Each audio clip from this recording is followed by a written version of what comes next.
Hello everybody, दिया watching कोशिश scientist is your host Mohammad Salman. और आज हम अथवा सीरीज में सोर्सेज ऑफ एनर्जी लेके आए हैं। आज हम सोर्सेज ऑफ एनर्जी को पढ़ेंगे, सोर्सेज ऑफ एनर्जी को डिफाइन और डिस्क्राइब करेंगे। इस चैप्टर को हम इन डिटेल और डेप्थ समझने की कोशिश करेंगे। एनर्जी क्या होती है, एनर्जी के डिफरेंट फॉर्म्स क्या होते हैं, एनर्जी के डिफरेंट सोर्सेज क्या होते हैं, कैसे हम इन सोर्सेज को, एनर्जी के सोर्सेज को अच्छी तरीके से इस्तेमाल कर सकते हैं, यूटिलाइज कर सकते हैं। इनके कॉन्सिक्वेंसेस क्या होते हैं, या इनके एनवायरनमेंट पे अगर गलत इफेक्ट्स हैं उनको हम कैसे संभालें, सुधारें, वो सारी चीज़ें इन डेप्थ और इन डिटेल इस चैप्टर में हम डिस्कस करेंगे। क्योंकि अगर अगर हम देखें, ये जो आपका सोर्सेज ऑफ एनर्जी होता है ये आपका 3 मार्क्स का चैप्टर है। मतलब उतना भी ज़्यादा आपका वेटेज नहीं रखता है और बहुत थ्योरेटिकल चैप्टर है। यहाँ से आपको, अगर आपको मेन चीज़ें पता है, आपको डिफरेंट फॉर्म्स ऑफ एनर्जी पता है, वो चीज़ें आप इजीली क्लिक कर पाते हैं। तो इस चैप्टर से आप बहुत आराम और बहुत इजी तरीके से आप 3 मार्क्स ग्रैब कर सकते हैं। बट द थिंग इज, यहाँ पे आपके पास एक शॉर्ट आंसर आता है और कभी कभी एक शॉर्ट और एक एमसीक्यू आ जाता है। एमसीक्यू में लिटिल बिट कभी इंसान थोड़ा कंफ्यूजिंग हो सकता है। उस चीज़ को बचाने के लिए, उस चीज़ से बचने के लिए इस चैप्टर को थोड़ा डिटेल में पढ़ने की ज़रूरत है। और वही आज हम करेंगे, इस चैप्टर को इन डिटेल और डेप्थ समझने की कोशिश करेंगे। सारे कंसेप्ट को हम समझेंगे इस चैप्टर में। जितने भी आपके पास मेन कंसेप्ट्स हैं उनको हम बहुत अच्छी तरीके से और स्मूथली समझने की कोशिश करेंगे। क्योंकि हमारा जो मेन फोकस है वो आपका सारा सिलेबस कवर कराना है और आपको जेके बोर्ड्स के लिए प्रिपेयर कराना है, जो आपका क्लास 10th का एग्ज़ाम। क्योंकि अभी आपके पास लास्ट मोमेंट बचा है, अभी आपके पास बहुत कम टाइम बचा है। अगर आपने अभी तक पढ़ा भी नहीं है तो इस लास्ट मोमेंट में स्टिल अगर आप ये वीडियो लेक्चर सीरीज देखते हो और क्वेश्चंस कर लेते हैं पास्ट ईयर के, जो हम कराएंगे भी आपको, तो मैं आपको गारंटी देता हूँ minimum on minimum count 450 plus आप तो इजीली स्कोर कर पाएंगे। 430 450 plus only by reaching all these videos. और इनके कंसेप्ट, इसके पीछे जो हम आपको बताएंगे वो सारी चीज़ें अगर आप फॉलो करते हैं। तो इस चैप्टर में अगर हम देखेंगे तो सबसे पहले हम डिफाइन करेंगे एनर्जी। अगर इसकी एनर्जी से देखेंगे, हमारे पास एनर्जी और सोर्सेज ऑफ एनर्जी डिफाइन करने होंगे। हमें conventional sources of energy define करने होंगे, non conventional sources of energy define करने होंगे, फिर हमें न्यूक्लियर एनर्जी करनी होगी, और फिर हमें at the end environmental consequences करने होंगे। इन सारी जो एनर्जी के फॉर्म्स हमने पढ़े, जो सोर्सेज पढ़े, उससे एनवायरमेंट में क्या फ़र्क पड़ता है। तो अगर हम देखें इस चैप्टर में, तो पहली चीज़ जो हमें डिस्कस डिफाइन करनी है वो energy and sources of energy. बड़ी दो चीज़ें जो इस चैप्टर, जहाँ से क्वेश्चन मैक्सिममली बनता है और जहाँ से चांसेस फिर से बनने के हैं एक शॉर्ट आंसर के हैं, वो conventional non conventional sources of energy. और आपके पास हॉट टॉपिक बचता है यहाँ पे न्यूक्लियर एनर्जी। यहाँ से एमसीक्यू बनने के मैक्सिमम चांसेस होते हैं हमेशा से। तो अगर आपको मैं इन शॉर्ट बताऊँ, आपके पास जस्ट कुछ 5 या 6 सब टॉपिक्स है, इनको अच्छी तरीके से आप क्लियर कर लेते हैं तो आप बहुत इजीली स्क्योर कर पाएंगे अपने 3 मार्क्स जी के बोर्ड। सो ज़्यादा टाइम वेस्ट ना करते हुए हम चलते हैं सीधे वो डिफाइन करते हैं इस चैप्टर को समझने की कोशिश करेंगे। तो सबसे पहली चीज़, हमें क्या पढ़ना है, हमें सोर्सेस ऑफ एनर्जी पढ़ना है। बट सोर्स को डिफाइन करने से पहले हमें ये तो पता होना चाहिए ना एनर्जी होती क्या है। जब तक हमें एनर्जी का कंसेप्ट नहीं होगा, हम सोर्स को कैसे डिफाइन कर सकते हैं, हम एनर्जी के सोर्स को कैसे डिफाइन करेंगे। तो एनर्जी होती क्या है, एक लेमेन लैंग्वेज में अगर हम बात करेंगे तो हम बोलेंगे एनर्जी होती है किसी काम को करने की क्षमता, किसी काम को करने की टेंडेंसी, किसी काम को करने की एबिलिटी। अगर हम उसी डेफिनेशन को यहाँ पे लिखें तो ये बनता है हमारे पास एबिलिटी टू डू वर्क। हम कितना काम कर सकते हैं वो हमारी एनर्जी डिफाइन करेगा। यानी कि इन शॉर्ट हम कह सकते हैं एनर्जी हमारा वर्क होगा। जितना हम काम कर सकेंगे उतनी हमारे पास एनर्जी है, जितना ज़्यादा काम उतनी ज़्यादा हमारे पास एनर्जी होती है। आपको मैं एक लेमन लैंग्वेज में और एक लेमन एग्जांपल में इसको चीज़ को समझाने की कोशिश करूँगा। कंसिडर करते हैं हमारे पास 2 भाई है। ये जो दोनों भाई है ना, ये ट्विन्स है। ट्विन्स माने कि सेम एज है इनका, सेम कंसिडर करते हैं फॉर्मूला, इनका सेम वेट भी है, ये सेम स्कूल में पढ़ते हैं। अब क्या होता है, जब ये शाम को दोनों भाई स्कूल से वापस घर आते हैं, इनमें से जो एक भाई होता है वो स्कूल आने के बाद वापस से खेलने जाता है, वहाँ से आने के बाद पढ़ाई भी करता है और बहुत ज़्यादा एक्टिविटीज़ भी करता है। बट जो दूसरा भाई होता है वो स्कूल से आने के बाद बेचारा थका हुआ होता है, लेथर्जिक होता है, उसको बस सोना होता है। बस वो बोल रहा होता है भाई साहब मैं मर गया, मुझे छोड़ दो, अब मैं सोऊंगा। अब इस चीज़ में, इन दो सिस्टम में अगर मैं आपको डिफाइन करने को बोलूँ, एनर्जी कैसे आप डिफाइन करोगे? आप बोलोगे जो दूसरा इंसान है, जो दूसरा भाई है, जो स्कूल से आने के बाद भी काम करता है, खेलता है, वो एनर्जेटिक है, उसके पास ज़्यादा एनर्जी है। बट वो कैसे आपने बोला? आपने उस चीज़ को देखा और समझा इस हिसाब से कि वो वहाँ से आने के बाद काम करता है, वो वहाँ से आने के बाद भी और कुछ कर पाता है, यानी कि उसके सिस्टम में, उसकी बॉडी में इतनी एनर्जी है कि वो उसके बाद भी काम कर पाता है, उसके बाद भी काम करता है। बट उसके कंपैरिजन में जो उसको दूसरा भाई है, वहाँ से आने के बाद उसकी बॉडी में जान ही नहीं होती है, यानी कि एनर्जी ही नहीं होती है। अब एनर्जी हम किसे बोलेंगे? एनर्जी हम बोलते हैं एबिलिटी टू डू वर्क। अब जो काम करेगा उसके पास एनर्जी है, अब जो काम जितना ज़्यादा कर पाएगा उसके पास उतनी ज़्यादा एनर्जी है।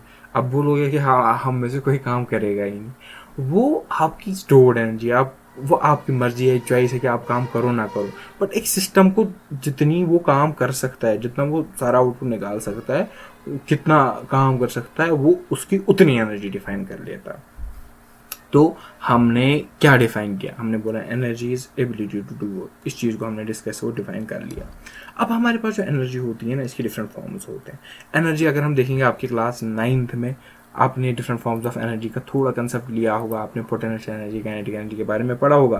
तो अगर हम देखेंगे ना, मेन जो एनर्जी जो हमारे पास, जिस चीज़ के साथ हमें डील करना होता है थ्रू आउट हमारे क्लास 10th या 9th में, वो दो ही फॉर्म्स ऑफ एनर्जी होती है। एक है पोटेंशियल एनर्जी और दूसरी होती है काइनेटिक एनर्जी। इन दो फॉर्म्स ऑफ एनर्जी को है ना, जो हम अपनी क्लास 10th 9th लेवल पे बहुत अच्छी तरीके से पढ़ते हैं। बहुत डिफरेंट फॉर्म्स ऑफ एनर्जी होती है, बट इन दो को हम मेनली कंसिडर करते हैं, बिकॉज इसके पीछे हमारी बहुत सारी थ्योरीज या बहुत सारी साइंस जो है वो इस चीज़ के पीछे डेवलप हो चुकी होती है। बिकॉज मेन जो एनर्जीज होती है किसी भी बॉडी में, वो या तो बाई स्टेट, वो या तो बाई स्टेट होती है, मतलब उसकी स्टेट की वजह से होती है, जिस चीज़ को हम कॉमनली पढ़ते हैं। और डिफरेंट फॉर्म्स भी होती हैं, बट जिस चीज़ को हम कॉमनली देखते हैं वो एक बॉडी की एक स्टेट होती है, एक बॉडी का मोशन होता है। या तो हम पढ़ते हैं वो स्टेट रेस्ट का होता है, या तो हम मोशन का करते हैं। इसीलिए डायनामिक्स स्टैटिक्स जो है वो बहुत बड़ा ब्रांच है हमारे साइंस का। हर किसी फील्ड में ऑलमोस्ट डायनामिक्स एंड स्टैटिक्स होती है। जैसे फ्लूइड्स में, जैसे इलेक्ट्रोस्टैटिक्स, फ्लूइड स्टैटिक्स, डायनामिक्स, वो सारी चीज़ें। इसलिए हम मेन जो एनर्जी यहाँ पे पढ़ेंगे वो एक तो पोटेंशियल एनर्जी होगी, दूसरी काइनेटिक एनर्जी होगी। अब पोटेंशियल एनर्जी क्या होती है और काइनेटिक एनर्जी क्या होती है? पोटेंशियल एनर्जी ये वो एनर्जी होती है जो किसी बॉडी में होती है बाय स्टेट ऑफ वर्क। जो किसी बॉडी की पोजीशन होती है, उसकी वजह से जो उसमें एनर्जी होगी उसे हम बोलते हैं उसकी पोटेंशियल एनर्जी। मतलब फॉर अ मिनट मैं बोलूँगा कि मैं एटमॉस्फेयर में सी लेवल से 100 मीटर के ऊपर की ऊंचाई पे, सी लेवल को छोड़ दो, मैं यही बोलूँगा कि मैं, एक घर है उसमें 3 फ्लोर्स है, कोई बंदा है जो नीचे फ्लोर में बैठा है, दूसरा जो दूसरे फ्लोर में बैठा है, तीसरा तीसरे फ्लोर में बैठा है। तो अब उन तीनों बंदों की जो एनर्जी होगी वो डिफरेंट होगी, किसी की ज़्यादा होगी, किसी की कम होगी। वो कैसे डिफाइन करते हैं? क्योंकि तीनों रेस्ट है। उस जगह पे जो हम चीज़ कंसिडरेशन में लाएंगे, जिस चीज़ को हम रेफरेंस मान के उन तीनों की एनर्जी डिफरेंशिएट करेंगे, उसे हम पोटेंशियल एनर्जी कहेंगे। क्योंकि अभी हमारे पास तीनों रेस्ट में, अब हम बोल रहे हैं कि किसी की एनर्जी ज़्यादा है और किसी की एनर्जी हम कम बोल रहे हैं। वो कैसे बोल रहे हैं? हम ऐसे बोल रहे हैं क्योंकि उसकी जो है उसकी स्टेट डिफरेंट है, इसकी स्टेट डिफरेंट है। यानी कि जो स्टेट ऑफ ए बॉडी, जो स्टेट ऑफ बॉडी की वजह से उसमें एनर्जी होती है, उसे हम पोटेंशियल एनर्जी कहते हैं। अब रेस्ट में है बॉडी, कहाँ पे है कहाँ पे नहीं है, वहाँ पे उसकी एनर्जी डिफाइन होती है। अब अगर बॉडी मूविंग है, अगर बॉडी काम चल रही है, काम कर रही है, वेलोसिटी है उसकी कुछ, तो तब जो एनर्जी डिफाइन होती है उसे हम काइनेटिक एनर्जी कहेंगे। यानी कि अगर स्टेट ऑफ रेस्ट है तो हम पोटेंशियल एनर्जी कहेंगे, और स्टेट ऑफ मोशन है तो हम काइनेटिक एनर्जी कहेंगे। यानी कि दो डिफरेंट स्टेट्स में जो दो डिफरेंट एनर्जीज होती है, एक को पोटेंशियल कहते हैं, दूसरे को काइनेटिक एनर्जी कहते हैं। अब हमारे पास इन एनर्जी का कंसेप्ट हमने ले लिया, एनर्जी क्या होती है। अब हमने बोल लिया कि पोटेंशियल एनर्जी क्या होती है, काइनेटिक एनर्जी क्या होती है। इसके बाद हम बोलते हैं और डिस्कस और डिफाइन करते हैं law of conservation of energy. Law of conservation of energy क्या बोलता है? Energy can neither be created not destroyed but can be converted into different forms. मतलब दुनिया की जो टोटल एनर्जी है ना, वो सिस्टम की जो टोटल एनर्जी है ना, वो कंजर्व होती है। मतलब आपकी जो एनर्जी है ना, वो कभी डिस्ट्रॉय नहीं हो सकती या कभी बन नहीं सकती है। आप बोलोगे मैं जब बच्चा था, छोटा बच्चा था, तो मुझे एनर्जी कम थी, अब मैं बड़ा हो गया, अब मेरी बॉडी में एनर्जी ज़्यादा है, अब मेरी बॉडी ने ऑटो जनरेशन की एनर्जी। बट ये गलत कंसेप्ट है, बिकॉज आपकी बॉडी में एनर्जी तब आई जब आपने फूड खाया। वो जो फूड है उसकी एनर्जी है, वो ट्रांसफर होगी आपकी बॉडी में, उसने आपकी ग्रोथ कराई। अब वो फॉर्म ऑफ एनर्जी आपकी कन्वर्ट हुई दूसरी फॉर्म ऑफ एनर्जी, जो आपकी फिजिकल फॉर्म दिख रही है अभी, मस्कुलर बॉडी एंड ऑल, वो आपके अंदर से जनरेट नहीं हुई, ऑटो जनरेट नहीं हुई, बट वो जो आपने फूड एक्सटर्नली खाया उसकी वजह से कन्वर्ट हो गई दूसरी फॉर्म में। यानी कि आपका जो law of conservation of energy है वो ये बोलता है कि एनर्जी कहीं से आ नहीं सकती, एनर्जी कहीं को जा नहीं सकती है, बट इसको हम एक फॉर्म से दूसरी फॉर्म में कन्वर्ट कर सकते हैं। मैं एग्जांपल देता हूँ। हम बोलते हैं कि इसके पास, इस बॉटल के पास कोई पोटेंशियल एनर्जी है, बिकॉज ये स्टेट कर रही है यहाँ पे स्टैंड कर रही है, अब इसके पास कोई पोटेंशियल एनर्जी है। हाँ सही। अब मैं इसको छोड़ देता हूँ तो ये बोतल टूट जाती है और ये आवाज़ कर लेती है, और इसका जो पानी है वो सारा बिखर जाता है। अब हम बोलते हैं ये जो बॉडी है इसकी जो पोटेंशियल एनर्जी अभी थी यहाँ पे स्टैंड करने में, जो उसकी एनर्जी थी, जब हमने इसको छोड़ा, जब ये नीचे ज़मीन पे गिरी, ये टूटी इसी एनर्जी की वजह से। अब इसने वो पानी बिखरा दिया, पानी की मोशन कराई, वो इसी एनर्जी की वजह से। अब उसमें जब ये टूटी तो आवाज़ निकली, वो उसी एनर्जी की वजह से है। यानी कि इससे पहले जो इसकी एनर्जी पोटेंशियल एनर्जी थी, जो किसी स्टेट की वजह से थी, अब वो कन्वर्ट हो गई डिफरेंट फॉर्म्स में। अब वो उसकी एक फॉर्म होगी, वो उसने kinetic energy they the water को, दूसरी फॉर्म होगी उसने साउंड एनर्जी करा दी, तीसरी एनर्जी होगी उसने रेजिस्ट किया चेंज या डिफॉर्मेशन को, जो भी। यानी कि इन शॉर्ट में कहना चाहता हूँ, एनर्जी कंजर्व होती है, वो ना ही डिस्ट्रॉय होती है, वो ना ही क्रिएट होती है। तो अगर हम पोटेंशियल एनर्जी और काइनेटिक एनर्जी को डिफाइन करेंगे तो हम किसी भी बॉडी की एनर्जी डिफाइन कर सकते हैं किसी भी दूसरे फ्रेम में।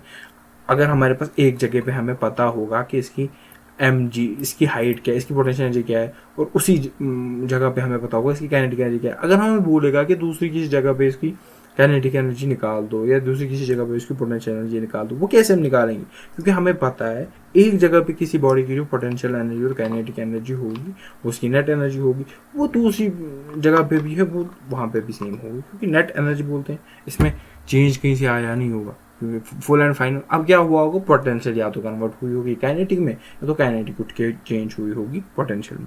अब हमारे पास डिफरेंट फॉर्म्स ऑफ एनर्जी होती है। अभी बोला मैंने, मेन जो फॉर्म्स होती है वो पोटेंशियल एनर्जी और काइनेटिक एनर्जी होती है। ये heat, light, motion, electrical, chemical, ये मैक्सिमम जो एनर्जीज होती है ना, इनको हम फिर से वापस से हम इन दो फॉर्मूल में डिफाइन कर सकते हैं। जैसे क्या होता है कि हमारे पास जो हीट एनर्जी होती है, वो कैसे हम डिफाइन करें? वो होती है किसी बॉडी में जो एनर्जी होती है, टेम्परेचर डिफरेंस की वजह से वो काम कराता है, उस चीज़ को हम हीट एनर्जी बोलेंगे। इसी तरीके से हम मोशन, इसी तरीके से हम केमिकल, इसी तरीके से हम इलेक्ट्रिकल, पोटेंशियल डिफरेंस है, ये सारी चीज़ें हम उसी तरीके से डिफाइन करते हैं जिस तरीके से हम पोटेंशियल एनर्जी और काइनेटिक एनर्जी को डिफाइन करते हैं। तो ये डिफरेंट फॉर्म्स ऑफ एनर्जी हो गई हमारे पास। लाइट भी फॉर्म ऑफ एनर्जी है, मोशन, इलेक्ट्रिकल, सारी। इलेक्ट्रिकल में पोटेंशियल डिफरेंस का फ़र्क होता है, केमिकल में ग्रेडियंट, केमिकल ग्रेडियंट, कंसंट्रेशन का फ़र्क होता है, हीट में टेम्परेचर का फ़र्क होता है, लाइट में भी ऑलमोस्ट यही वेव का कंसेप्ट होता है। तो जितने भी हमारे पास सोर्सेज ऑफ एनर्जी होते हैं उनको हम law of conservation of energy के साथ इक्वेलेट कर सकते हैं। यानी कि law of conservation of energy जो है यूनिवर्सल है, आप इसको किसी भी सिस्टम पे डिफाइन करो, ये हमेशा डिफाइन होगा। इसके बाद जो हम दूसरी चीज़ पढ़ेंगे वो हमारे पास गुड सोर्सेज ऑफ एनर्जी होना चाहिए। अभी तक हमने क्या पढ़ा? अभी तक हमने एनर्जी डिफाइन की, अभी तक हमने एनर्जी के डिफरेंट फॉर्म्स डिफाइन किए, अभी तक हमने law of conservation of energy define किया। अब इसके बाद हम गुड सोर्स ऑफ एनर्जी किसे कहेंगे? एक गुड सोर्स को डिफाइन करने से पहले हमारे पास एक सोर्स ऑफ एनर्जी पता होना चाहिए, क्योंकि सबसे पहली चीज़ हमें इस चैप्टर का पता है, इस चैप्टर का नाम ही है हमारे पास sources of energy. But sources of energy को डिफाइन करने के लिए हमने पहले जाना एनर्जी क्या होगी। अब हम एनर्जी जान चुके हैं, इसके बाद हम कोशिश करेंगे सोर्सेज ऑफ एनर्जी को जानने की, सोर्स क्या होता है। जो भी चीज़ हमें कुछ प्रोवाइड कराएगा उसे हम सोर्स कहेंगे। जो भी चीज़ हमें कोई भी फॉर अ मिनट हमें कोई मटेरियल चाहिए तो मटेरियल सोर्स बना, हमें एनर्जी चाहिए तो एनर्जी सोर्स बना, हमें हीट चाहिए तो हीट सोर्स बना। यानी कि जिस भी चीज़ से हमें जो नीड होती है वो अगर प्रोवाइड होती है तो उस चीज़ का सोर्स बनता है। उसी तरीके से सोर्स ऑफ एनर्जी वो होगा जहाँ से हमें एनर्जी मिलेगी, यानी कि जहाँ से हमें एनर्जी, जो एनर्जी हमें चाहिए अगर हमें वो मिलेगी किसी सोर्स से, वो हमारा डिजायरेबल सोर्स बन जाएगा। जिस भी चीज़ से हमें एनर्जी मिलती है वो सोर्स ऑफ एनर्जी होता है। बट अब क्या होता है कि सोर्सेज ऑफ एनर्जी तो हम कोई भी हो सकता है। हम उठ को कल को गाड़ी भी जला दें, हम उसको मकान जला दें, हम उसको लकड़ी जला दें, हम तीनों को मत बोलेंगे सेम सोर्स ऑफ एनर्जी। हाँ, तीनों सोर्स ऑफ एनर्जी है, पर तीनों को मत हम कैटेगराइज करेंगे कि ये तीनों सोर्स ऑफ एनर्जीज ही है, ये तीनों सोर्स ऑफ। उस चीज़ को डिफाइन करने के लिए हमें क्या बोलना पड़ता है कि गुड सोर्स ऑफ एनर्जी क्या होती है।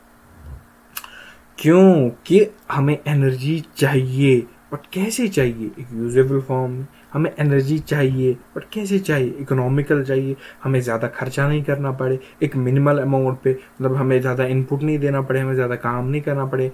वरना पता लगा हम जितना हमें एनर्जी का सोर्स, जितना हमें एनर्जी वहाँ उस सोर्स से मिल रही है उससे ज़्यादा हम उसको जनरेट कराने में, उसको ढूंढने में या खोजने में लगा रहे हैं, तो वो हमारे पास सोर्स ऑफ एनर्जी अच्छा है ही नहीं, वो हमारे काम का है ही नहीं। बिकॉज हमें वैसा सोर्स ऑफ एनर्जी चाहिए जिससे हमें काम मिले, जिससे हमें एनर्जी मिले। इसी वजह से हम डिफाइन करने जाते हैं गुड सोर्स ऑफ एनर्जी। अब हमारे पास सोर्सेज ऑफ एनर्जी जो है वो डिफरेंट फॉर्म्स होती है। जैसे सोलर एनर्जी, जो सन से एनर्जी मिलती है, उसको हम यूटिलाइज कर सकते हैं क्योंकि सन एनर्जी देता है, उसको हम सोर्स बोलेंगे। विंड से हमें एनर्जी मिलती है, वो कैसे मिलती है वो हम देखेंगे आगे चैप्टर में। मिलती है तो उसे हम सोर्स ऑफ एनर्जी कहेंगे। बायोमास से हमें एनर्जी मिलती है। बायोमास क्या होता है? हम बायोलॉजी, जितने भी लिविंग प्लांट्स हैं, एनिमल्स है, जो उनका डेड मैटर होता है उससे जो एनर्जी मिलती है जला के, उसे हम बायोमास कहते हैं। या किसी भी अदर फॉर्म से, डिकम्पोजिशन और कंपोजिशन से जो भी अदर एनर्जी वहाँ से मिलती है उसे हम बायोमास की एनर्जी कहेंगे। इसी तरीके से हमारे पास वाटर और जियोथर्मल एनर्जी है। हाइड्रो, जिसे हम वाटर की हाइड्रो वाली कहते हैं। तो जितने भी डिफरेंट फॉर्म्स ऑफ, जितने भी डिफरेंट सोर्स ऑफ एनर्जी है वो यहाँ पे हमने थोड़ा एक डिस्कस, एक ब्रीफ काउंट लिया हमने उसका। अब हम डिफाइन करेंगे फ्यूल क्या है। पहले हमने क्या बोला? हमने सोर्स को डिफाइन किया, हमने एनर्जी को डिफाइन किया, उसके बाद हम सोर्स पे चले गए। अब हमने सोर्स ऑफ एनर्जी को डिफाइन किया, अब हम गुड सोर्स ऑफ एनर्जी को डिफाइन करेंगे, उसी के साथ हम फ्यूल को भी डिफाइन करेंगे। Because good source of energy is somewhat a fuel. अब गुड सोर्स ऑफ एनर्जी क्या होता है? बिकॉज मैंने आपको बोला कि हमारे पास, हमको जो एनर्जी चाहिए वो इस तरीके से चाहिए ताकि हमको ज़्यादा खर्चा नहीं करना पड़े, हमको हीट बहुत ज़्यादा मिले। फॉर मिनट अगर हमें हीट एनर्जी चाहिए तो हमें हीट बहुत ज़्यादा मिले, मतलब कम खर्चे पे, वो एग्जिस्टिंग हो, उसकी वजह से एनवायरनमेंट में प्रॉब्लम्स ना हो। ये सारी चीज़ें हम कंसिडरेशन में लेते हैं अगर हम किसी चीज़ को गुड, अगर हम किसी सोर्स ऑफ एनर्जी को गुड सोर्स ऑफ एनर्जी कहेंगे। तो गुड सोर्स ऑफ एनर्जी को हम डिफाइन कैसे करेंगे? ये इसकी पहली form, first and foremost condition जो है कि हमें लार्ज एनर्जी देना चाहिए per unit mass. Calorific value, calorific value क्या होता है? कैलोरीफिक वैल्यू होता है ये अमाउंट ऑफ एनर्जी होता है जो हमें मिलता है ऑन बर्निंग 1 यूनिट मास या 1 unit mass of a substance. अब किसी बॉडी का 1 यूनिट मास जलाते हो, किसी बॉडी का 1 यूनिट वॉल्यूम जलाते हो, जो एनर्जी आपको वहाँ से मिलती है उसे हम उसका कैलोरीफिक वैल्यू कहते हैं।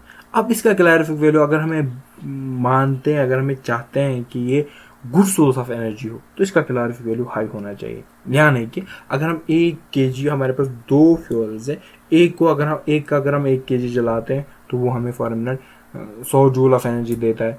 दूसरे को जलाते हैं तो हमें 200 जूल ऑफ एनर्जी देता है।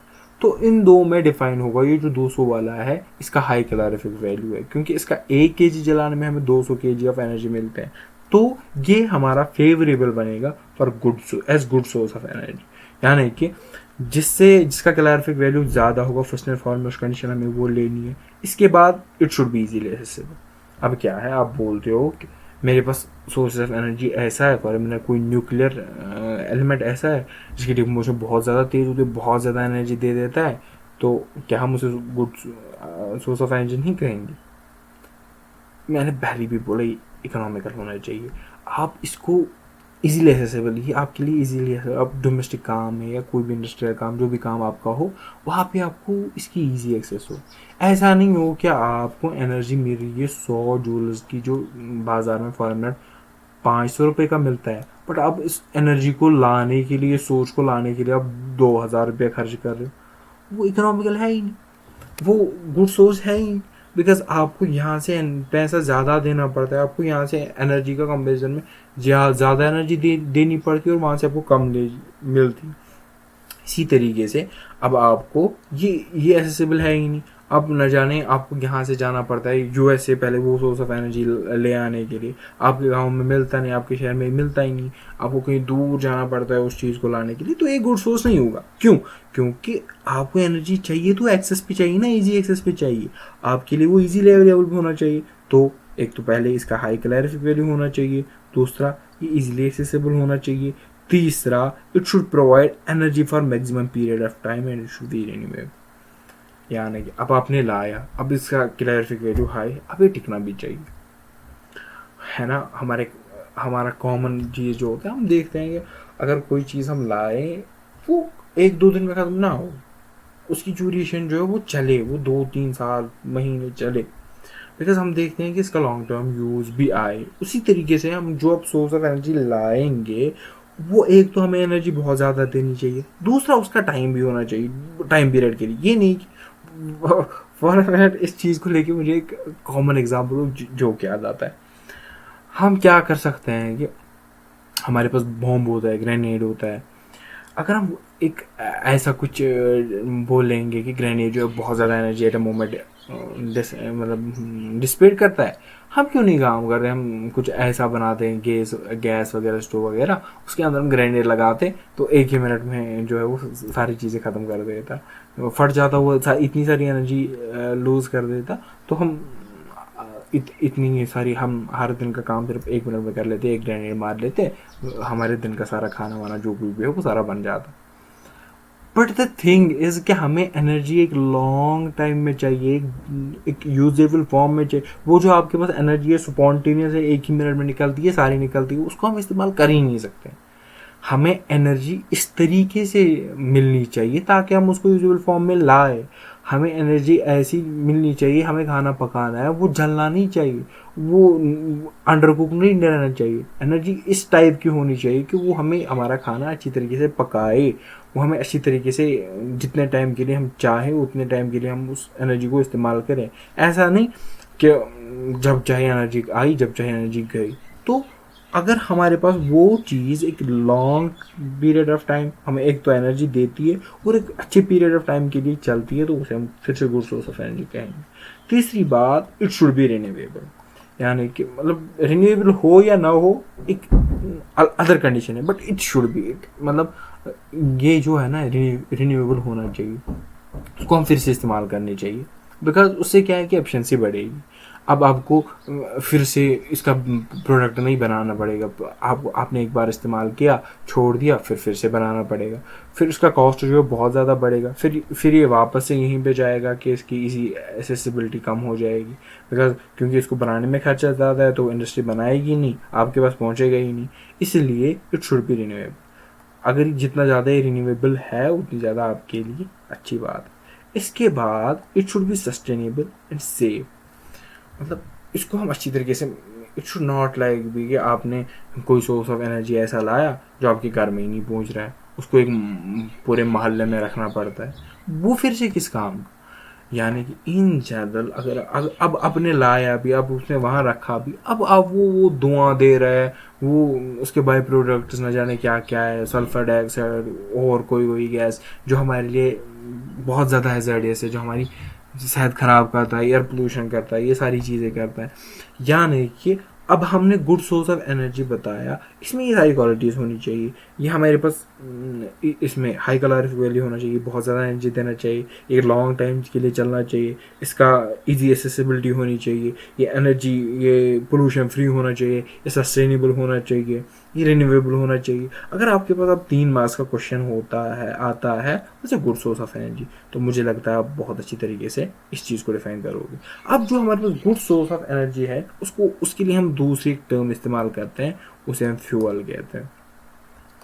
फ्यूअल जो है, अब वो फ्यूअल जो है वो हम इस तरीके से डिफाइन करते हैं कि ये जो गुड सोर्स ऑफ एनर्जी होता है इसको जो हम अब एक टेक्निकल टर्म दे देते हैं उसे हम फ्यूअल कहते हैं। फ्यूअल क्या होता है, अगर कॉमन लैंग्वेज में आपको डिफाइन करने के बोले फ्यूअल क्या है, फ्यूअल ये मटेरियल्स होते हैं जैसे कि कोल, गैस या ऑयल जिसको हम बर्न करते हैं to produce heat and power. क्योंकि मैंने बोला ये गुड सोर्स ऑफ एनर्जी होता है, यानी कोल जो है, गैस जो है, ऑयल जो है, आपके गुड सोर्स ऑफ एनर्जी होंगे। इनकी टर्म्स में हमने फ्यूअल को डिफाइन कर दिया। इसके बाद अगर हम और एक चीज़ देखेंगे वो है conventional sources of energy. Conventional sources of energy क्या होते हैं? कन्वेंशनल सोर्सेज, इनको हम non renewable sources of energy कहते हैं और ये अवेलेबल होते हैं एक लिमिटेड क्वांटिटी में, यानी कि कन्वेंशनल का नाम याद रखना है आपको। कन्वेंशन वो आपके non renewable sources of energy होते हैं जो रिन्यू नहीं हो सकते, जिनको आपने एक बार इस्तेमाल किया तो ख़त्म, इसके बाद फिर से इस्तेमाल नहीं कर सकते। ये जो कन्वेंशनल सोर्सेज ऑफ एनर्जी होते हैं, मे बी हमारे पास एनर्जी ज़्यादा देते हो या हमारी यूजेबल फॉर्म में अभी करंट सिनेरियो में ये ज़्यादा यूजेबल फॉर्म में हो, बट इन जनरल इनके साथ हमारी प्रॉब्लम है। क्यों? क्योंकि हमने पिछली डेफिनेशन में बोला good source of energy should be renewable, यानी कि अगर अब हमारे पास कन्वेंशनल सोर्स ऑफ एनर्जी है भी, वो फ्यूल्स भी एक्ट कर रहे हैं, बट उनको हमें डिफाइन और मॉडिफाई करना होगा ताकि वो रिन्यूएबल बने। अगर वो रिन्यूएबल नहीं बन पा रहे हैं तो वो कन्वेंशनल है और नॉन रिन्यूएबल है, तो उनको हम फ्यूल की टर्म्स में नीचे की प्रायोरिटी देंगे। तो अब जो हमारे पास, क्योंकि हमारा जो करंट सिनेरियो है उसमें जो भी हमारी मैक्सिमम मशीनरी है, जो भी हमारा सब कुछ सिस्टम है, वो सारा इवॉल्व हुआ है कन्वेंशनल सोर्सेज ऑफ एनर्जी के आसपास। इसीलिए अभी के जो सारे फ्यूल्स है उनको हम एक अच्छी डेफिनेशन में डिफाइन करने के लिए हम इन चीज़ों को फिर से लाते हैं, यानी कि कोल, फॉसिल फ्यूल्स, ये सारी चीज़ें इनको हम कन्वेंशनल सोर्सेज ऑफ एनर्जी में लाते हैं। कन्वेंशनल सोर्स ऑफ एनर्जी क्या होता है? फिर से ये non renewable sources of energy होते हैं जिनसे हमें एनर्जी मिलती है, जिनको हमने एक बार इस्तेमाल किया फिर से इस्तेमाल नहीं कर सकते हैं। अगर अब मैं बोलूँ आपको non renewable source of energy क्या होता है, तो आप मुझे कॉमन एग्जांपल में बोल सकते हैं कि वो चीज़ें हैं जो हमने एक बार इस्तेमाल की फिर से इस्तेमाल नहीं कर सकते। कैसे? अगर हमें कॉमन टर्म्स में बोलना होगा, हमारे पास पानी होता है और हमारे पास कोई डिश होती है।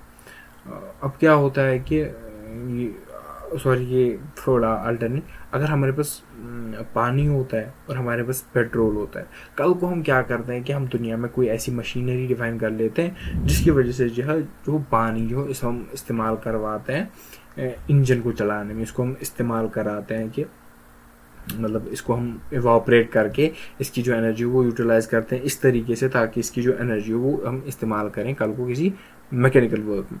तो तब अगर आपको बोलें यहाँ पे हमारे पास वाटर है और यहाँ पे हमारे पास एक ऑयल है, अब इन दो चीज़ों में किसको एक गुड सोर्स ऑफ एनर्जी कहोगे, और इन दो चीज़ों में आप किसको रिन्यूएबल और non renewable source of energy कहोगे, आप किसको conventional non conventional source of energy कहोगे?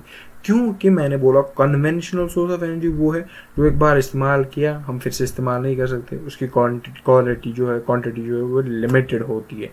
यानी कि जो हमारा ऑयल है वो हमने एक बार इस्तेमाल किया फिर से इस्तेमाल नहीं किया जा सकता, बट जो वाटर है क्योंकि हमने इसकी स्टीम बनाई, स्टीम से एट द एंड वापस काम करते करते एट द एंड फिर भी कुछ ना कुछ पोर्शन इसका जाएगा एटमॉस्फेयर, वो वापस से वाटर में कन्वर्ट होगा। तो इस सोर्स को हम कह सकते हैं कि ये हमारे पास नॉन कन्वेंशनल रिन्यूएबल सोर्स है।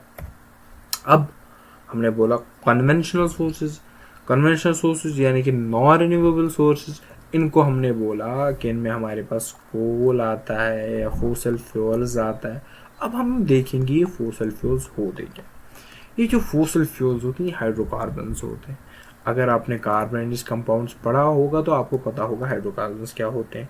ये कार्बन कंटेनिंग कंपाउंड्स होते हैं, इनमें जनरली कार्बन हाइड्रोजन होता है।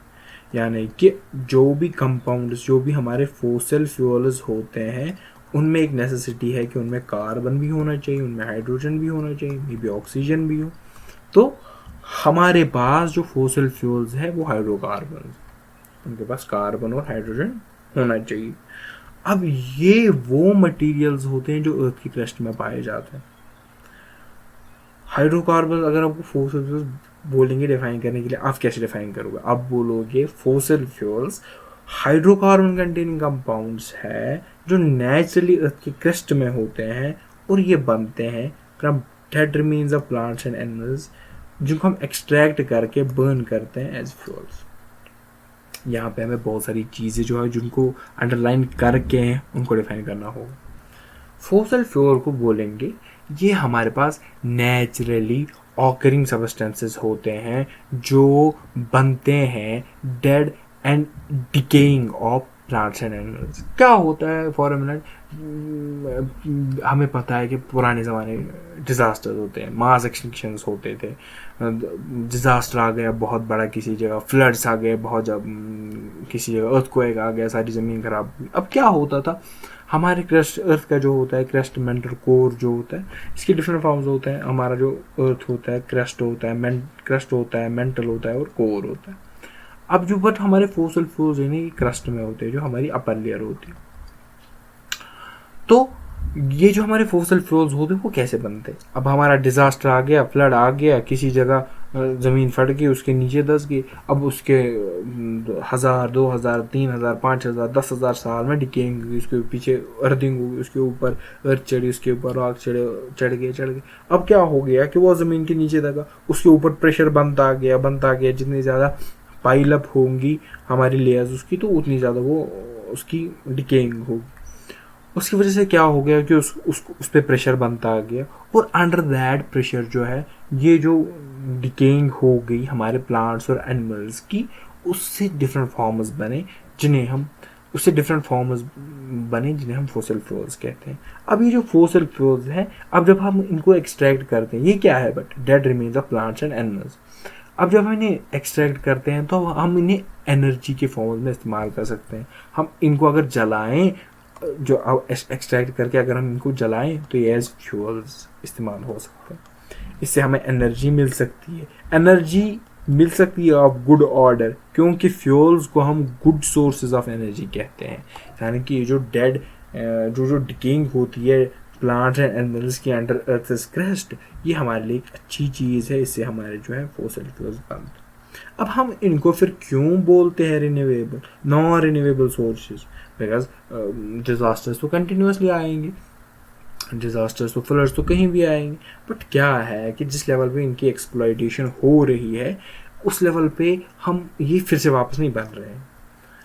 जिस लेवल पे इनका यूज़ हो रहा है उस लेवल पे ये सेम लेवल पे नहीं बन पा रहे। उसकी वजह से क्या होगा कि जितने अभी लिमिटेड क्वांटिटी में जितने भी हैं वो इस्तेमाल होके ख़त्म हो, अब न जाने फिर कब बनेंगे। हमारी 2000 में भी खुदा ना करे कहीं पे हमारी जनरेशन में कहीं पे बड़ा मास एक्सटिंक्शन हुआ, फ्लड्स आए, अब 2, 3, 4,000, 5,000 साल बाद उनसे फोसिल फ्यूल बनेंगे। बट जिस लेवल पे हम इसको इस्तेमाल कर रहे हैं उस वजह से हमारे पास मिनिमम बचे हैं, लिमिटेड क्वांटिटी बचे, ये फिर से रिन्यू नहीं कर पा, इसलिए हमें non renewable sources of energy कहते हैं या कन्वेंशनल सोर्सेज ऑफ एनर्जी कहते हैं। जो main forms of fossil fuels है वो कोल है और पेट्रोलियम। क्या होता है आपको पता ही है, हमारे पास जो होता है वो सॉलिड होता है, लिक्विड होता है, गैस होता है। अब जो हमारे प्लांट मैटर है या जो एनिमल मैटर है वो सारा इसी चीज़ का बना है, क्योंकि हाइड्रोकार्बन का बना है। तो हमारा सॉलिड जो है, लिक्विड जो है, गैस जो है, इन तीनों फॉर्म्स जो उसे बननी है वो सारी कैसे बनी होंगी? वो हाइड्रोकार्बन से बनी होंगी। अब एक प्लांट है उसके पास कोई सॉलिड मैटर है, अब एक एनिमल है उसके पास कोई सॉलिड मैटर है। अब इसकी बॉडी में डिकम्पोजन हो के क्या हो जाता है, प्रेशर के अंडर आके बहुत सारे एनिमल्स मिला के इसकी जो बॉडी की जो फाइनल सॉलिड फॉर्म है, कुछ चीज़ें जो सॉलिड फॉर्म में हमेशा ही रहती है इसके एलिमेंटल फॉर्म्स, वो जमा होके एक सॉलिड फॉर्म बनाती है जो कल को कोल बनती है। अब जो सॉलिड नहीं है, जो लिक्विड बनते हैं या सेमी सॉलिड बनते हैं, वो कल को पेट्रोलियम बनाते हैं। उसके बाद जो और एक चीज़ रहती है, जो गैसेस होते हैं, वो LPG, CNG, जो वो LPG वगैरह जो गैसेस हम बनते हैं। यानी कि जो हमारी डिकम्पोजिशन होती है, जो उसकी नीचे वाली लेयर होती है, उससे हम क्या बनाते हैं? उससे उससे हमारा क्या निकलता है, उससे हमारा कोल निकलता है। उसके ऊपर वाली लेयर होगी, क्योंकि डेंसिटी की ग्रेडियंट में देखिए ना, सॉलिड्स जनरली डेंस होते हैं ज़्यादा, लिक्विड्स उससे कम होते हैं और गैसेस सबसे कम होते हैं। यानी कि जो नीचे की लेयर होगी एक फॉसिल फ्यूल जब हमें कहीं पे मिलेगा, तो सबसे नीचे वाली लेयर जो होगी उसमें वो एक सॉलिड होगी, उसके ऊपर वाली जो होगी वो एक लिक्विड होगी, और उसके ऊपर वाली जो होगी वो गैस होगी। बट अब मसला है, क्योंकि ये जो हमारे पास कोल एंड पेट्रोलियम है, इसका क्या हुआ, कोल एंड पेट्रोलियम की सारी जो हमारी मॉडर्न इंडस्ट्री और टेक्नोलॉजी, वो सारी इसी चीज़ के पीछे इवॉल्व हुई। इंडस्ट्रियल रेवोल्यूशन जो दुनिया में आया, उसके पीछे का एक बड़ा रीज़न ये भी था कि हमारे पास इजी एसेसिबिलिटी हुई कोल और पेट्रोलियम की, क्योंकि हमने इसको इजी तरीके से इस्तेमाल किया। इसकी वजह से एनर्जी जनरेशन ज़्यादा हो गया, हमारे पास कन्वेंशनल, हमारे पास ईजिली अवेलेबल था, ईजी एक्सेसिबल था, एनर्जी बहुत ज़्यादा थी। इसके पीछे कि हमने मशीन्स इवॉल्व कराई, और उसकी वजह से दुनिया में जो इंडस्ट्रियल रेवोल्यूशन आ गया। अब क्या करंट सिनेरियो, जो हमारी गाड़ियाँ, हमारी इंडस्ट्रियाँ, मैक्सिमम जो चीज़ें हैं वो सारी इसी के पीछे इवॉल्व है। इसी के पीछे इंजन वगैरह जितना भी हमारी डिस्कवरीज एंड इन्वेंशन हुए, वो सारी इसी चीज़ के पीछे इवॉल्व करती है। उसकी वजह से क्या है प्रॉब्लम, उसकी वजह से क्या हुआ कि इनका जो एक्सप्लॉयटेशन है बहुत ज़्यादा हो गई, यानी कि इनको हमने बहुत ज़्यादा इस्तेमाल कर लिया। बट अब इसके मसले हैं, इसकी वजह से हमारे पास एक तो पहली इनकी लिमिटेड क्वांटिटी है, बिकॉज जितने बने कुछ 2050 जितने भी साल से पहले, उतने सारे हमने अब इस्तेमाल करना शुरू कर दिए हैं। अब हाल फिलहाल के लिए कोई नया बन ही नहीं रहा यार, कोई नया है ही नहीं है, इन प्रोसेस है, उसको हम इस्तेमाल नहीं कर सकते, बिकॉज एक टाइम चाहिए, 50,000 साल या 10,000 साल, जितना भी टाइम चाहिए होता है इस प्रोसेस को बनने में, उससे पहले हम इस चीज़ को इस्तेमाल नहीं कर सकते। उसकी वजह से क्या है कि इनकी क्वांटिटी जो है वो लिमिटेड है। अब कल को ख़त्म हो जाएंगे, हमारी इंडस्ट्रियाँ सारी बंद, हमारी गाड़ियाँ सारी बंद। और एक प्रॉब्लम है, इससे ड्रेन होती है, और एक प्रॉब्लम है, इससे एयर पोल्यूशन होता है। क्योंकि जब हम ये गैसेस जलाते हैं, इनका जो ये गैसेस जलते हैं, जो एक कोल जलता है, पेट्रोलियम जलता है, जो एयर में जो इसके जो पोल्यूटेंट्स ऐड होते हैं वो हमारे लिए हार्मफुल है, वो हमारी सेहत के लिए ठीक नहीं है। इसी वजह से ये एयर पोल्यूशन काज करता है। और जो इसके अदर फार्म्स होते हैं वो कल को एसिड रेन कराते हैं, डिफरेंट फार्म्स जो होती है उनकी, वो हमारे एसिड रेन कंट्रोल करती है। यानी कि इन जनरल अगर हम कहेंगे fossil fuels good source of energy, may be ये फ्यूल्स है जो हमें एनर्जी देते हैं, but good sources of energy को डेफिनेशन में इनको डिफाइन एक नीचे वाली प्रायोरिटी में रखेंगे। बिकॉज एक तो हमारे पास एयर पोल्यूशन कराते हैं, दूसरी उनके पास लिमिटेड क्वांटिटी है, तीसरी इनके पास इनके हैजर्ड्स बहुत ज़्यादा। अब हमारे पास और एक सोर्सेज ऑफ एनर्जी है जिसे हम थर्मल पावर प्लांट कहेंगे। अब हमने बोला हमारे पास जो फोसिल फ्यूल्स है, अब हम उन फोसिल फ्यूल्स को यूज़ करके different forms of energy convert कर सकते हैं। बिकॉज थर्मल, अगर हमें मास जनरेशन चाहिए होगा तो हमें कोई बड़ा प्लांट बनाना होगा, हमें कोई बड़ी ऐसी मशीन बनानी होगी जिससे बहुत ज़्यादा एनर्जी निकले। बट बहुत ज़्यादा एनर्जी निकालने के लिए हमें बहुत ज़्यादा क्वांटिटी इस्तेमाल भी करनी होगी किसी चीज़। हमने बोला अब जो फोसिल फ्यूल्स है उसी के पीछे हमारी जो कॉमन जो मेन इंडस्ट्रिया है, या हमारी जो जितनी भी टेक्नोलॉजी है वो इसी के पीछे इवॉल्व हो चुकी है। तो इन फोसिल फ्यूल्स को अगर हम यूज़ करेंगे एक मास अमाउंट में, एक बंक अमाउंट में, तो हम क्या कर सकते हैं, मास जनरेशन ऑफ एनर्जी कर सकते हैं। उसी तरीके से हमने एक प्लांट डिज़ाइन किया है जिसे हम थर्मल पावर प्लांट कहते हैं। इस थर्मल पावर प्लांट में क्या करते हैं, हम एनर्जी का जनरेशन करते हैं। हम एनर्जी का जनरेशन करते हैं हीट एनर्जी से हम इलेक्ट्रिकल एनर्जी बनाते हैं। क्योंकि अब हमारे पास जो होम अप्लाइंसेस है, या हमारे पास जो जितनी भी यूजेबल फॉर्म्स है, जितनी भी टेक्नोलॉजी वगैरह की चीज़ें, वो सारी इलेक्ट्रिकल एनर्जी को इस्तेमाल करती है। अब इस इलेक्ट्रिकल एनर्जी को बनाने के लिए हम हीट एनर्जी का इस्तेमाल करेंगे, और इस हीट एनर्जी को बनाने के लिए, इस हीट एनर्जी को डेवलप करने के लिए हम थर्मल पावर प्लांट का इस्तेमाल करते हैं। ये एक पावर सोर्स ऑफ एनर्जी होगा।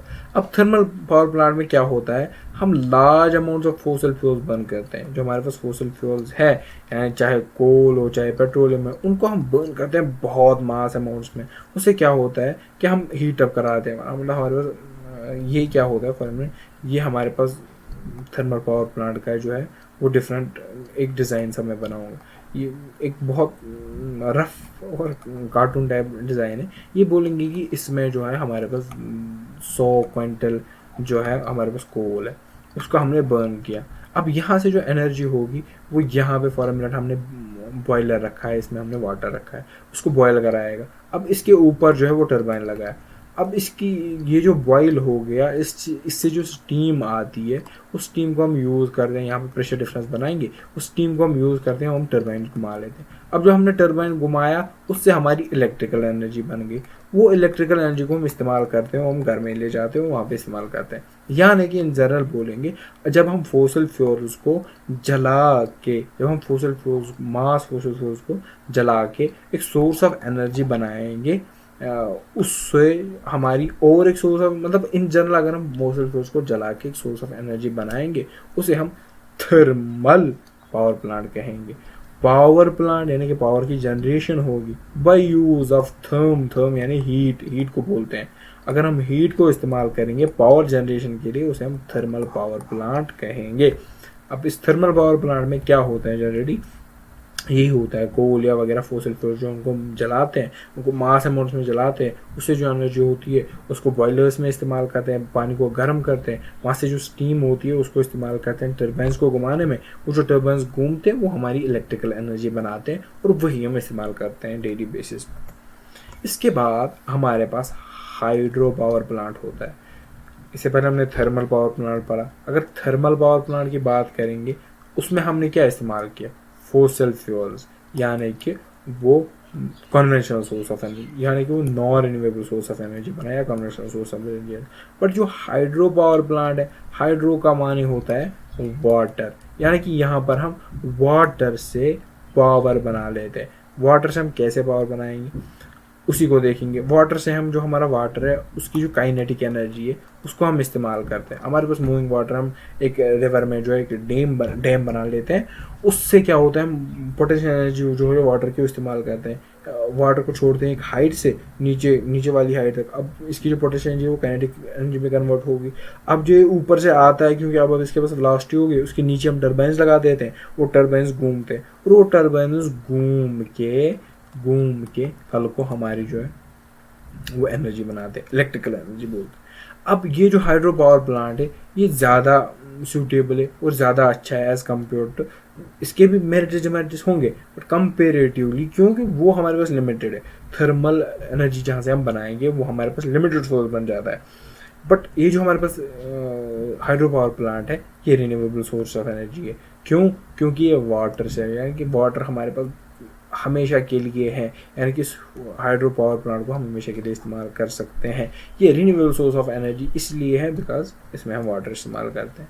एक पावर प्लांट जो इलेक्ट्रिसिटी प्रोड्यूस करता है by using flowing water to rotate turbine, जो टर्बाइन होता है वो फिर जनरेटर के पास जाता है, जनरेटर का काम करा होता है, जनरेटर जो हमारी इलेक्ट्रिसिटी बना देता है।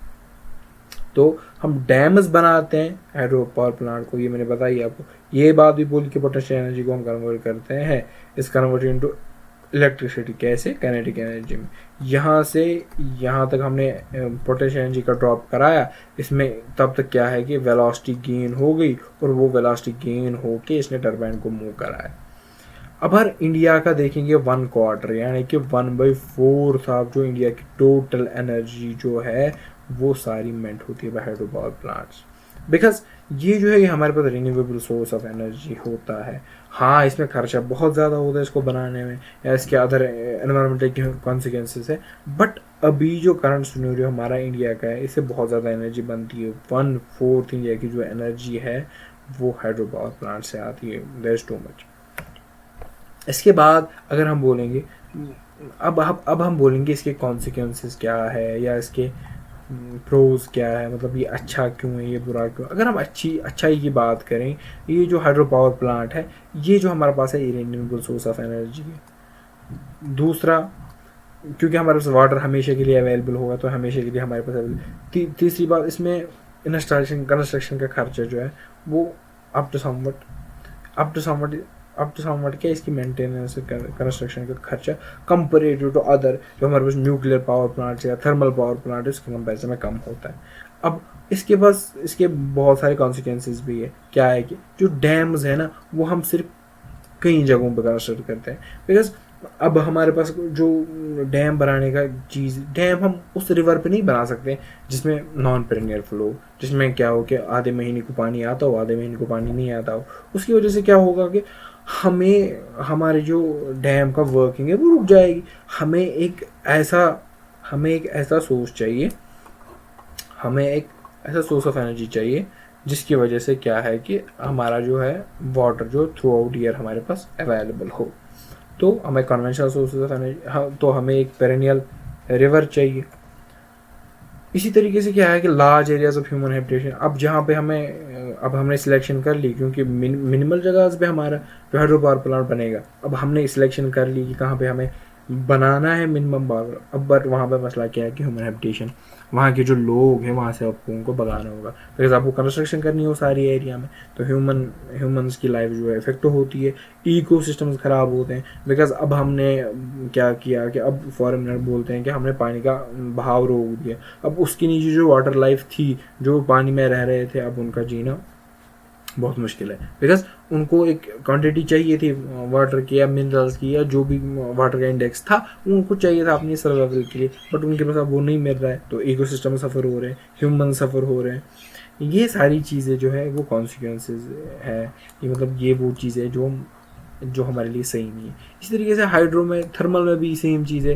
थर्मल में हमारे पास लिमिटेड सोर्सेज है, थर्मल में हमारे पास इजेक्शन जो वहाँ से गैसेस होती है बनती है एट द एंड, वो हमारे पास बहुत हेजर्डियस होती है हमारे लिए, हेल्थ के लिए, एयर पोल्यूशन कराते हैं। यहाँ पे भी इसी तरीके से डिफरेंट कॉन्सिक्वेंसेस होते हैं। इसके बाद जो है opposition to construction of Tehri dam at river Ganga and Sardar Sarovar project on the river Narmada. Opposition क्यों किया गया, ये चीज़, ये आपका एक जो है 1 मार्क्स का क्वेश्चन बन सकती है, इसलिए मैंने यहाँ पे लाया। किस किस का, एक तो तिहारी डैम का रिवर गंगा, दूसरा सरदार सरोवर प्रोजेक्ट का जो रिवर नर्मदा है। क्यों?